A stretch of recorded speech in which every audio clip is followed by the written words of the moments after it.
코로나19 발생 1년 3개월을 보내면서 한국교회는 코로나 방역 수칙을 철저히 준수했다. 하지만 일부 교회가 대면 예배를 고집하며 방역 당국과 마찰을 일으켰고, 세대주의 신앙 형태를 띈 일부 교회들에서 집단 확진자가 나오며 사회로부터 거센 비판을 받았다.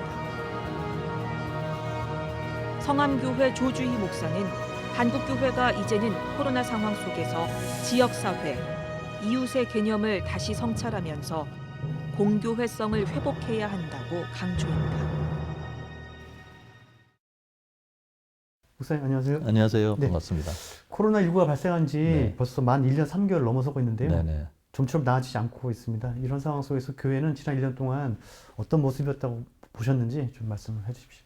네, 먼저 사회 모든 분들에게 그 부정적인 모습을 많이 보였던 것이 사실입니다. 그런데 네. 그것보다 더 깊은 상처는 교회 내 혼란이었던 것으로 보입니다. 네. 이제 한국 교회가 성장 중심의 교회론을 가지고 쭉 여기까지 왔는데, 그러지 않아도 여러 가지 성장에 방해되는 요소들이 사회에 나타나고 있는 상황 속에서 코로나 상황이 급브레이크를 걸게 되다 보니까 예. 이 상황을 어떻게 극복할까에 대해서 너무 급한 대응을 한 나머지, 어떤 교회들은 사회적인 그 스탠스와 호흡을 같이 하고, 어떤 교회들은 그것에 대해서 반대하는 입장을 갖고, 또 신학적으로도 여러 혼란스러운 해석들이 나타나서 각 교회들이 자신들에게 유리한 대로 이것들을 적용시키는 바람에 그런 교회와 그렇지 않은 교회의 갈등, 그리고 또 마치 본인들이 사용하는 방식을 사용하면 월등한 교회고 그렇지 않으면 열등한 교회처럼 이렇게 교회를 나누고 또 등급을 매기고 하는 현상들이 교회 공동체를 굉장히 아프게 했다고 생각이 듭니다. 두 번째로는 교회가 사회적으로 어떻게 어떤 국가적인 재난적인 일이 일어날 때 호흡을 해야 하는지에 관해서 아직 잘 몰라서 그 부분에 대한 혼란이 있었다는 생각이 들고요. 그런 과정에서 오히려 한국교회는 중요한 두 가지 긍정적인 요소를 가졌다고 봐요. 하나는 대사회적 관계를 어떻게 해야 되는지 신학교에 들어갔다. 모든 교회들이 신학훈련을 하고 있다라고 하는 생각이 들고요. 또 하나는 선교적 관점의 변화들이 일어나고 있다. 당연히 일어나야 할 변화들인데, 이런 자극을 통해서 선교적인 관점의 변화를 통해서 한국 교회가 또 다른 모습으로 사회 속에서 선교하고 함께 호흡할 수 있는 길을 준비해 가고 있다. 저는 그렇게 긍정적인 부분도 바라봅니다. 예, 그렇군요. 지금 말씀해 주신 것처럼 사회와 호흡하는, 코로나 속에서 사회와 호흡하는 교회도 있었고 그렇지 않은 교회도 있었다. 네네. 그런 말씀이신데, 현장 대면 예배를 또 강행하면서 방역 당국과 마찰을 빚은 교회도 있었거든요. 어떻게 보셨나요?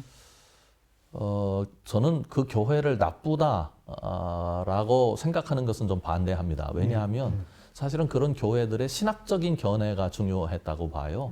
신학적으로 이것을 금방 교회에 대한 박해로 이해를 한다 할지, 정치적인 상황에 대한 이해를 가지고 현 정부에 대해서 반대하는 정치적 견해를 가진 목회자들이나 교회들이 이것을 정치적인 탄압으로 보았던, 그러니까 신학적으로는 박해 상황으로 끌고 가고, 또 정치적으로는 정치적 어떤 전략이 교회를 지금 어지럽게 하고 혼란스럽게 만들고 있다. 그러니까 우리가 이것에 대해서 저항해야 한다고 하는 생각을 갖게 되니까 그것에 맞게 움직이다 보니 사회적으로는 교회가 반사회적인 집단이다. 이런 판단을 하게 만드는 결과를 나타나게 된 거죠. 그래서 저는 이번 기회가 한국 교회가 신학적으로 좀 정리를 하고 교회론적인 특별히 정리가 필요한 기간이다. 그런 생각이 들고요. 그런 혼란들을 좀 어떻게 하면 큰 길 안으로 한국 교회가 다 함께 서서 함께 가는 방향을 만들어낼 수 있겠는가 하는 과제를 던져줬다는 생각이 듭니다. 예. 그러면서는 그런 혼란이 오히려 신학적으로 면에 봤을 때는 더 긍정적인 면으로 작용했다, 이렇게 말씀을 해주셨고요. 더 말씀을 또 나눠보면, 그러면 그동안 확진자 나왔던 교회들의 어떤 신앙적인 형태, 양태를 좀 살펴보면 좀 약간 특징들이 있었던 것 같아요. 네네네. 어떤 특징들 좀 보셨나요? 저는 크게는 두 가지 특징이 있다고 생각이 들어요. 첫 번째로는 세대주의적인 종말론을 가지고 있는 교회들입니다. 이 교회들이 갖는 관심은 두 가지예요. 첫 번째는 누가 적그리스도인가 하는 거고요. 두 번째로는 그 세대주의적 종말론의 특징이 휴거지 않습니까? 네. 휴거 하느냐, 휴거 못 하느냐의 네. 문제인데 휴거 하게 되면 이 세상에 대환란이 일어났을 때 본인들은 공중에서 예수님과 혼인잔치하고 휴거하지 못하면 대환란을 다 통과하면서 믿음을 증명해야 예수님의 구원을 받을 수 있다는 논리를 가지고 있는 거거든요. 예, 예. 그런 논리들이니까 적그리스도가 누구인가를 빨리 찾아내서 지금 이 적그리스도가 코로나를 움직이고 있다. 그리고 우리들은 이 코로나에 저항하는 것이 공중의 혼인잔치에 참여할 수 있는 길이다라고 하는 신학적인 답을 주니까 너무 선명한 답을 주니까 그거에 많이 끌려갔다는 생각이 들고요. 또 하나는 정치적으로 우리 한국 교회가 공산주의에 대항한 과거 경험을 가지고 있지 않습니까? 예, 6.25 때 그 이후에 우리가 믿음을 지켜냈다고 하는 일종의 메달을 가지고 있기 때문에 네. 그 정치적으로 상당히 우호 쪽으로 쏠리는 경향이 있지 않습니까? 우클릭되어 있어서 우클릭이 좀 더 강하게 되어 있는 교회들이 그런 모습을 가져서 정부 정책에 반대하는 것이 마치 신앙적으로 더 훌륭한 모습인 것처럼 그렇게 해석하게 만드는 경향들 때문에 그런 일들이 일어났다고 봅니다. 예, 그렇군요. 이제 뭐 다른 질문을 좀 해보겠습니다, 네. 목사님. 이제 교회 내부적으로 보면 밖에서 물론 그렇지만 코로나 때문에 우울증을 겪고 있는 사람들이 많이 늘었다고 합니다. 그럼 교회에서는 어떤 목회적 돌봄과 관심이 필요하다고 보시는지 네, 말씀해 주시죠. 1차적으로 갇혀 있는 것 때문에 코로나 우울증이 있다고 보거든요. 네. 그래서 끌어내는 프로그램을 많이 교회가 운영을 해야 된다. 많이 참석하든 그렇지 못하든 간에 여러 가지 매스미디어를 통해서 성경 공부도 하고 소그룹 모임도 활성화시켜서 본인들끼리 만나게 하고 목회자와 만나게 하는 예. 그리고 목회자도 자주 전화나 아니면 간단한 방문을 통해서 서로 관계가 계속 지속되고 있다고 하는 안전망을 하나 허락해 주는 게 중요할 것 같고요. 예, 예. 두 번째로는 실제적으로 경제적으로 어려움이 있지 않습니까? 예, 교회에서 이럴 때는 모금을 한다든지 아니면 어느 정도 규모가 있는 교회들은 예산을 쓰지 못하는 부분들이 꽤 있을 거예요. 그런 그렇죠. 부분들을 교우들의 그 위기, 경제적 위기 과정들을 돌보는 쪽으로 좀 예산을 전용해서 쓸 수 있는 길들을 열어냈으면 좋겠다는 생각이 들고요.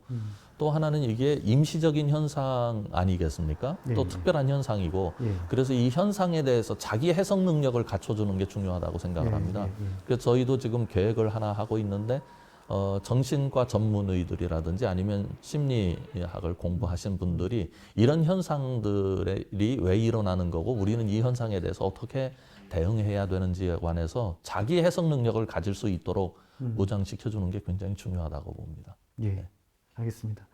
앞에서도 말씀해 주셨지만 이 코로나 때문에 교회가 오히려 긍정적인 면에서 보면 또 교회다운 모습이 뭔가를 찾아갈 수 있는 좋은 기회였다 이렇게 말씀해 주셨는데 네. 이런 상황에서 우리가 한 번 더 우리가 어떤 걸 좀 배울 수 있다고 보시는지 끝으로 네. 말씀을 해주십시오. 네.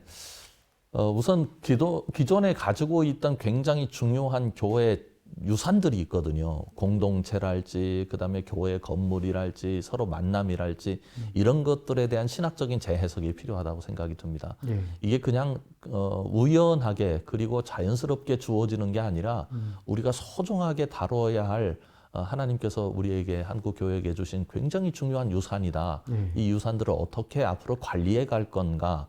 그리고 전염병 상황이 올 때 이렇게 재난 상황이 올 때는 이 유산들을 어떻게 활용할 수 있겠는가 하는 부분에 대한 그 공부가 필요하다고 생각이 들고요. 예. 또 하나는 공교회성의 회복입니다. 저는 굉장히 중요하게 여기는데요. 예. 교회마다 다른 소리를 하는 현상에 대해서 사회가 지금 비판이 많거든요. 예. 예. 그러면 서로 다른 개교회적 특징이 있으니 어느 정도의 소리는 그 교회가 가진 독특성을 갖는 게 좋겠으나 재난 상황이라든지 정치적인 상황이라든지 어떤 상황이 되었을 때 큰 흐름의 소리 안에 대부분 그 안으로 들어와 있어야 한다.